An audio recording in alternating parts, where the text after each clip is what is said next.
Di daerah Karangpawitan ada yang masang baliho Pak Jokowi terima kasih, langsung sama warga dihancurkan. Itu yang masang orang Ciamis. Orang masang Ciamis, tapi warga tidak senang karena BBM-nya naik. BBM naik sama warga Karangpawitan dihancurkan lagi. Baru 1 menit dipasang sama Karangpawitan langsung dihancurkan lagi. Terima kasih warga Karangpawitan. Yeah.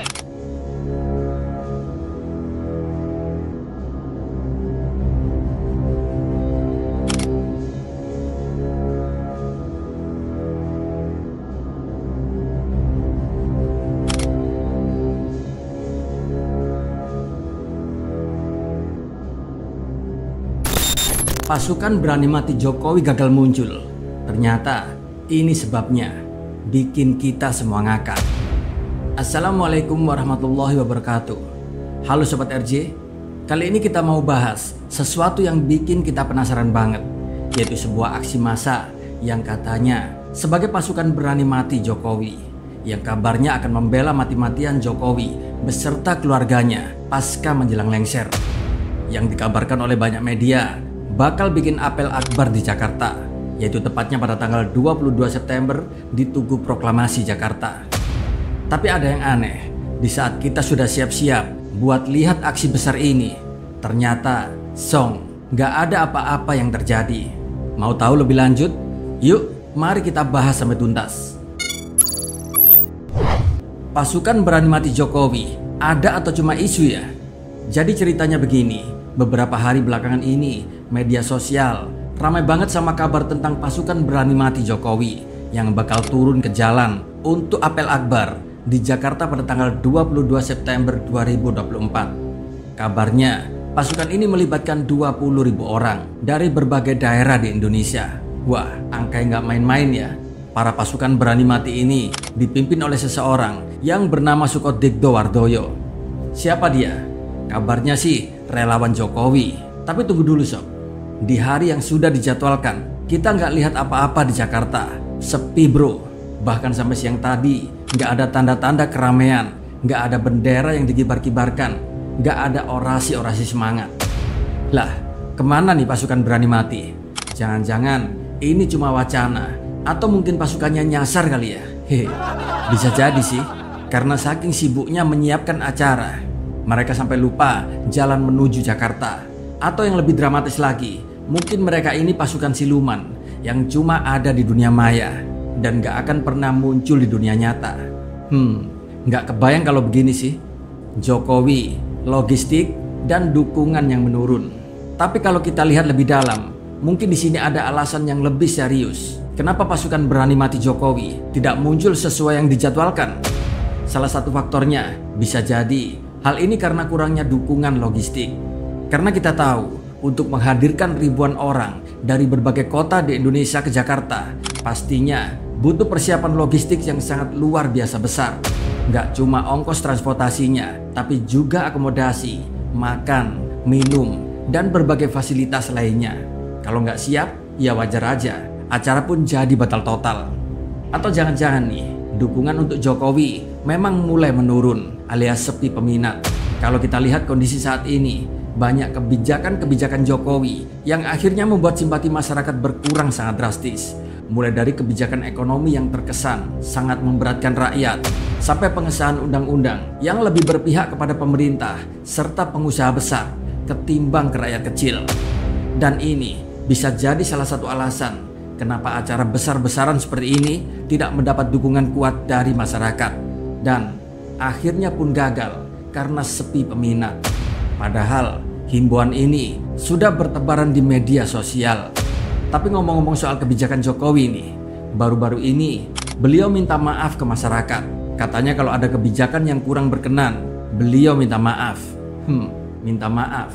Minta maaf sih gampang ya. Tapi kalau kebijakan yang menyakitkan rakyat masih terus dilanjutkan, apa gunanya minta maaf coba? Karena nanti bulan depan tanggal 20 Oktober saya purna tugas, saya mohon pamit. Saya ingin mohon pamit ya. Dan mohon maaf, mohon pangapunten kalau ada hal yang kurang berkenan di hati Bapak Ibu semuanya.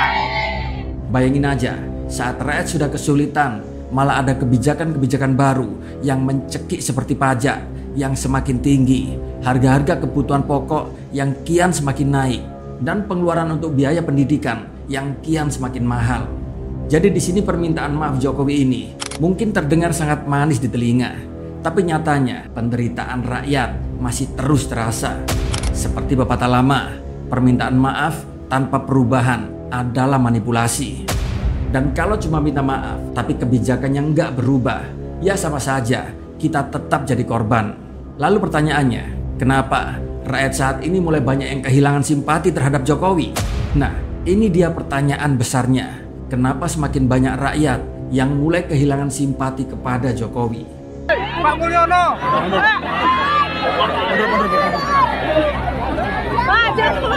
Pak Mulyono. Pak Mulyono.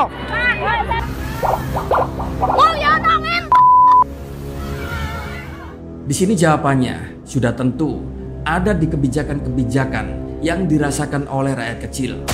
Jokowi memang pernah populer di masa awal jabatannya dengan program-program pro rakyatnya seperti Kartu Indonesia Pintar, Kartu Indonesia Sehat, dan pembangunan infrastruktur yang besar-besaran. Tapi semakin kesini semakin terasa bahwa kebijakan-kebijakan tersebut tidaklah cukup buat mengangkat kesejahteraan rakyatnya. Bahkan banyak yang bilang kalau pembangunan infrastruktur ini lebih banyak manfaatnya buat para pengusaha besar daripada rakyat kecil. Pembangunan jalan tol, bandara, dan pelabuhan memang bagus sih, tapi apa rakyat kecil bisa merasakan langsung? Belum tentu. Apalagi banyak proyek-proyek infrastruktur ini justru menyebabkan rakyat kecil jadi banyak yang tergusur dari tempat tinggal mereka.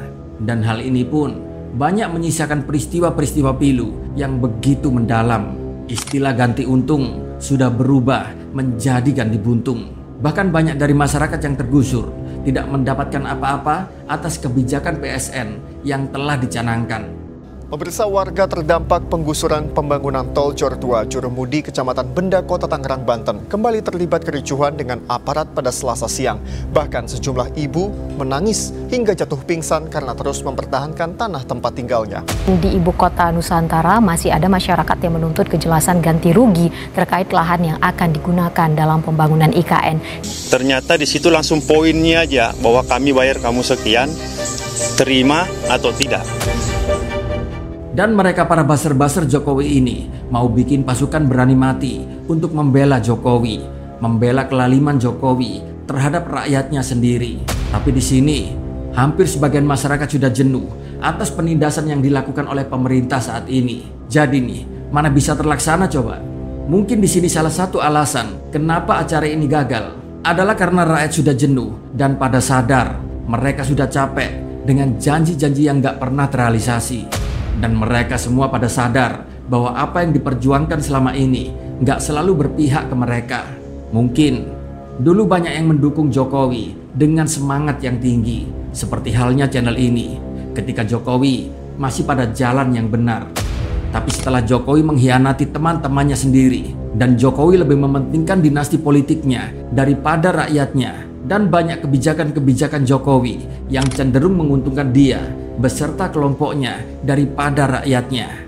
Disitulah akhirnya masyarakat mulai sadar bahwa Jokowi sudah tidak lagi sebagai presiden, tetapi sebagai vampir yang setiap saat siap mencekik rakyatnya sendiri, yaitu dengan kebijakan-kebijakan yang ngawur. Dan rasa percaya masyarakat saat ini kian hari kian mulai hilang.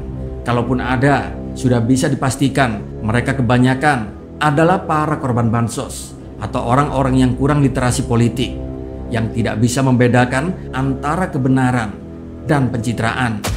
Padahal kebijakan-kebijakan yang dirasakan oleh masyarakat semakin hari semakin memberatkan.